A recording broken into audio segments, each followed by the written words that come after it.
tinutukoy dyan si Kristo eh.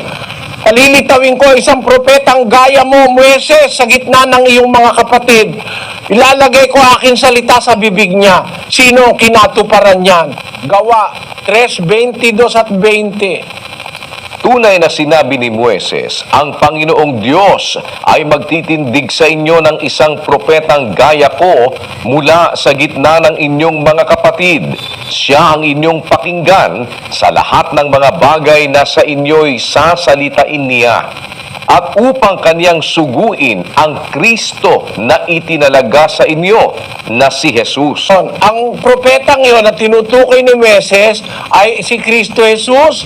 Lalagyan ng Diyos ng kanyang mga salita sa bibig niya. Kaya kung mapapansin mo, kapatid na proseso, no?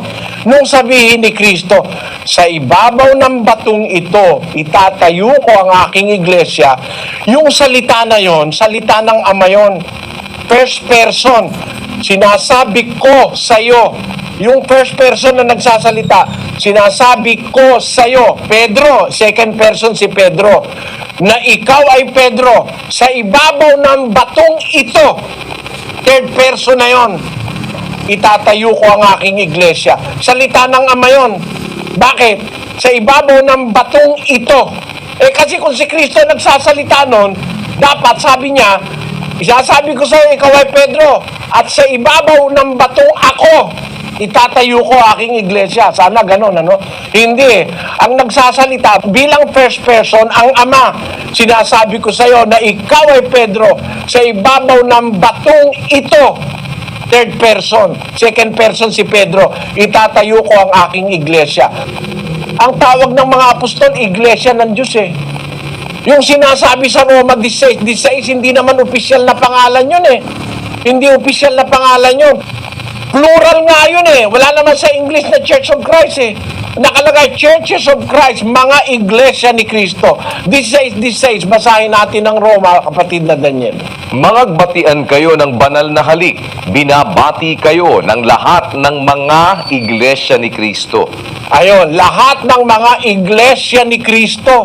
Hindi naman pangalan na opisyal yun dahil plural eh. Lahat ng mga iglesia ni Kristo. Asan ba yung mga iglesia ni Kristo na bumabati sa Roma? Basahin natin sa Galacia 1:22. At hindi pa ako nakikilala sa mukha ng mga iglesia ng Judea na pawang kay Kristo. Ang mga iglesia sa Judea, yun ang pawang kay Kristo. Iglesia sa Judea. Alin ba yung iglesia na nasa Judea? Ano? Na pawang kay Kristo. At ano ang pangalan nun? Basahin natin ang 8:1 ng Gawa. At si Saulo ay sumang-ayon sa kanyang pagkamatay. At ng araw na yaoy nangyari ang isang malaking pag-uusig laban sa iglesia na nasa Jerusalem. At silang lahat ay nagsipangalat sa lahat ng mga dako ng Judea at Samaria, maliban na sa mga apostol. Kung pag-uusig na nangyari sa Jerusalem, nangalat ngayon yung mga alagad, napunta sa Judea, napunta sa Samaria. Ayon, maliban na lang sa mga apostol. Ano ba yung iglesyang nangalat? Napunta sa iba-ibang lugar. Ang iglesia ng Diyos, hindi iglesia ni Kristo. Bakit? Iglesia ng Diyos sa Corinto. Iglesia ng Diyos sa Thessalonica. Iglesia ng Diyos sa Judea. Pero yan, pawang kay Kristo. Ibig sabihin, nasa ilalim ng administrasyon ni Kristo. Kasi si Kristo ang ulo ng iglesia. Pero para sabihin mo, ang may-ari ng iglesia, si Kristo mismo, hindi. Ang may-ari ng iglesia, yung Diyos na nagporma ng iglesia. At siya rin ang nagtayo. Nung sabihin ni Kristo, tatayo ko aking iglesia, salita ng Ama yon, lumalabas lang sa bibig ni Kristo. Kaya nang isulat ng ebanghilistang si San Lucas, yung salita ni Pablo, ingatan ninyo ang inyong sarili at ang buong kawan na sa kanila'y ginawa kayo ng Espiritu Santo ng mga obispo upang pakanin ninyo ang iglesia ng Diyos. Bakit iglesia ng Diyos? Ang Diyos talaga may-ari nun eh. Na binili ni Kristo ng kanyang sariling dugo. Yung salitang binili niya, hindi na tumutukoy sa Diyos yun. Ang tumutukoy na ron, yung kay Kristo, binili niya ng kanyang sariling dugo. Si Kristo naman talaga ang bumili ng dugo sa iglesia. Basahin natin ang Apokalipsis sa 5:9. At sila'y nangag-aawitan ng isang bagong awit na nagsasabi, ikaw ang karapat-dapat na kumuha ng aklat at magbukas ng mga tatak nito, sapagkat ikaw ay pinatay at binili mo sa Diyos ng iyong dugo ang mga tao sa bawat angkan at wika at bayan at bansa. Tamo, binili mo sa Diyos. Kanino mo binili? Sa Diyos. Kaya sa Diyos talaga yun Kaya nga, iglesia ng Diyos, binili ni Kristo ng kanyang sariling dugo Kaya nga naging iglesia ni Kristo kasi binili na ni Kristo. Ay, mali ka ako, logic mo. Halimbawa, bumili ka ng talaba, nung bilin mo ba ang tawag na Pedro? Ang tawag doon, talaba ni Pedro. Di ba? Di naman nababago pangalan nung binili mo Nalalagay lang yung pangalan mo. Halimbawa, bumili ka ng aparador. Ano tawag na yun? Pedro na yung aparador? Hindi. Aparador ni Pedro. Kasi ikaw nga bumili O, di ba? Kaya sa Biblia, binili mo sa Diyos. Hindi iglesia ng Diyos. Binili niya ng kanyang sariling dugo. Napailalim ngayon sa pamamahala ni Kristo. Kaya ang iglesia ng Diyos, tinatawag sa Biblia, iglesia ng Diyos kay Kristo Jesus. No? Hindi iglesia ni Kristo. Basahin natin ang 2:14 ng unang Tesalonica. Sapagkat kayo mga kapatid ay nagsitulad sa mga iglesia ng Diyos na nasa Judea kay Kristo Jesus. So, iglesia ng Diyos pa rin, hindi iglesia ni Kristo. Iglesia ng Diyos na nasa Judea kay Kristo Jesus. Kasi yung mga iglesia ng Judea, pawang kay Kristo yon.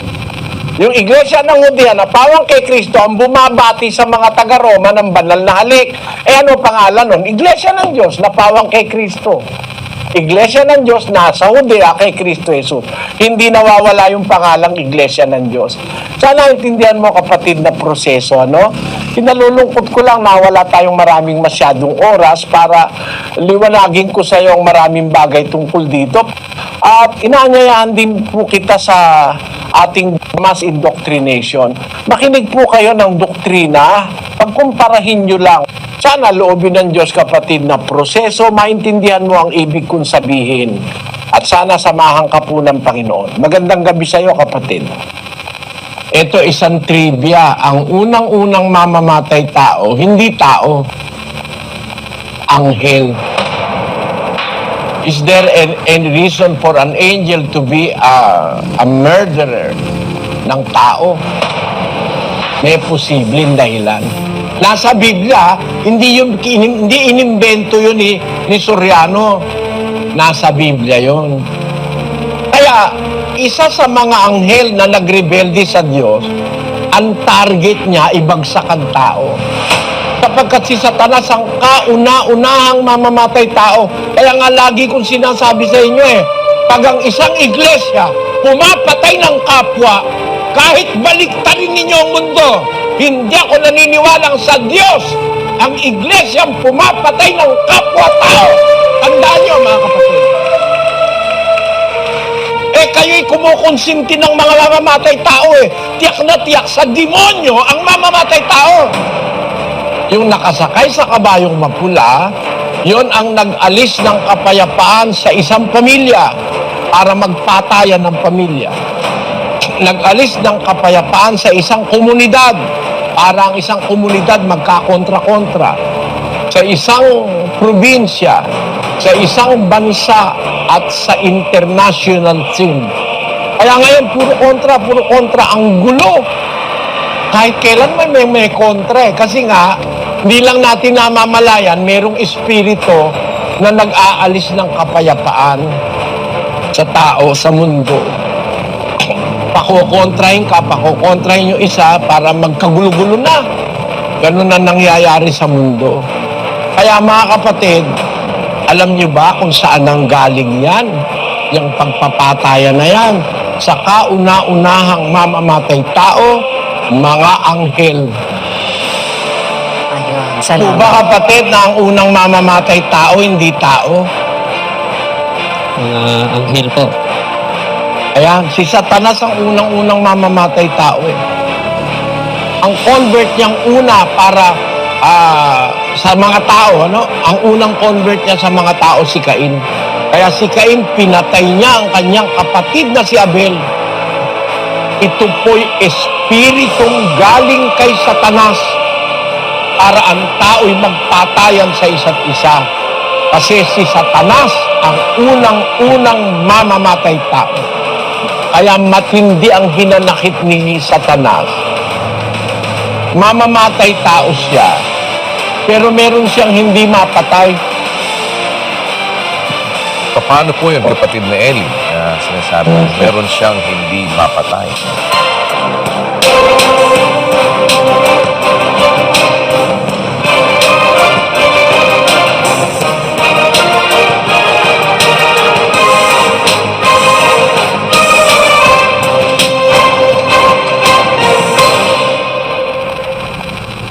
Muli ay makasama natin ang kapatid na Eli Soriano. Kapatid na Eli, magandang araw po sa inyo. Magandang araw sa inyong lahat, mga kababayan, mga kapatid, sa lahat ng dako. Salamat po sa Diyos at tayo ay nagkakaroon ng ganitong pagkakataon. Bagaman sa ibang bansa yata ay pinigil na ang mga pagtitipon, ano?